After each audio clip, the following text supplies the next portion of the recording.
Hello everyone, good morning. Have you ever wondered why the voices of billions of developing nations are missing in global decisions? Why some countries set the rules while others only follow? India just raised this powerful question at the world stage, and it's the time we talk about it.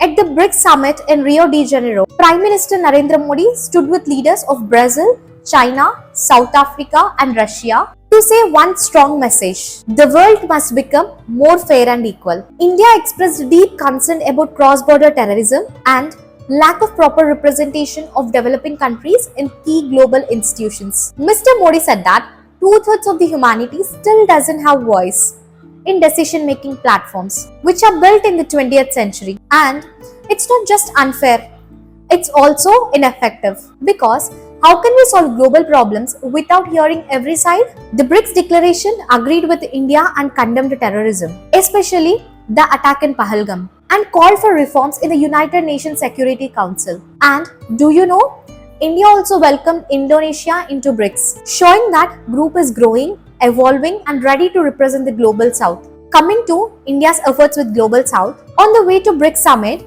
PM Modi made historic visits to Ghana, Trinidad, Tobago, and Argentina, nations of the Global South. Do you know why? To build partnership in healthcare, digital tech, food security, vaccines, and minerals. In Ghana, talks began to make it a vaccine hub for West Africa. In Trinidad, an MOU was signed to help access affordable Indian medicines. In Argentina, India promoted pharma cooperation and critical minerals. These visits are part of bigger vision. India is offering low-cost and sustainable solutions to the countries that once shared a painful history of colonization, but today share a strong hope of equality. Coming to conclusion, this is not just diplomacy. This is about rewriting the rules of global game. From the BRICS stage to bilateral partnership, India is saying, let's build a world order that listens to all, not just few. One that's equal, inclusive, and fair.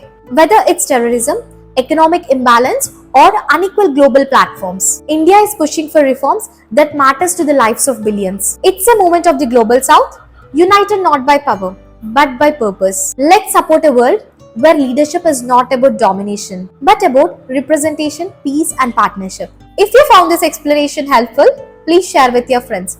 This is Ramya Srialanki signing off. Thank you.